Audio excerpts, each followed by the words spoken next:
பானுமதி குரு kitchen. இன்றைக்கி நம்ம இட்லிக்கு ரொம்ப மேட்சான ஒரு புதினாவும் கொத்தமல்லியை வச்சு ஒரு கொஞ்சம் சின்ன வெங்காயம், பெரிய வெங்காயம், வரமிளகா, பச்சை மிளகாய் எல்லாம் வச்சு நம்ம இப்போ ஒரு சட்னி பண்ண போகிறோம். ரொம்ப சூப்பராக இருக்கும் சட்னி. அது செய்ய போகிறோம். கடுகு போட்டுக்கலாம், கொஞ்சம் உளுந்து போட்டுக்கலாம்,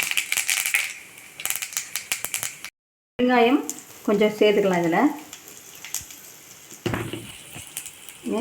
சின்ன வெங்காயம், பெரிய வெங்காயம், கொஞ்சம் வரமிளகா, இதெல்லாம் கொஞ்சம் பச்சை மிளகா 2, வரமிளகா 2 இதெல்லாம் சேர்த்துக்கலாம். இதில் புளி லாஸ்ட்டில் போட்டுக்கலாம். இது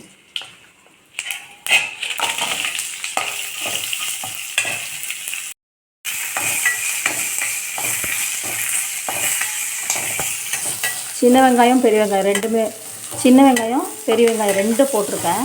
நல்ல டேஸ்ட்டுக்காக இதுவும் கொஞ்சம் அது கொஞ்சம் போட்டிருக்கேன். இப்போ கொஞ்சம் வதங்கினதுக்கப்புறமா நம்ம புதினாவையும் அதுக்கப்புறமா கொத்தமல்லி 2யும் சேர்க்கலாம். புதினா கொஞ்சம் அதிகமாகவும் கொத்தமல்லி கொஞ்சம் கம்மியாகவும் இதில் சேர்த்துருக்கேன்.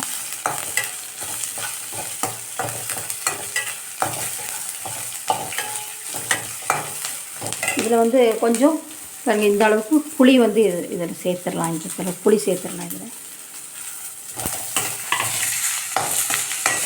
புளி சேர்த்தாச்சு. கொஞ்சம் புதினாவும் கொத்தமல்லி எல்லாத்தையும் நம்ம இதில் சேர்த்துக்கலாம்.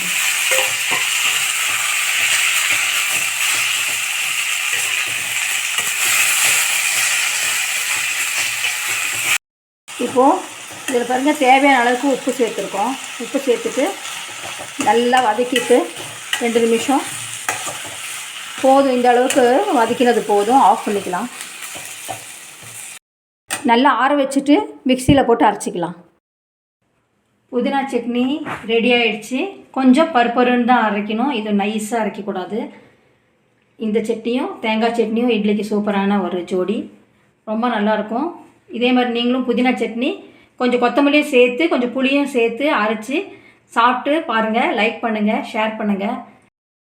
தேங்க்ஸ் ஃபார் வாட்சிங்.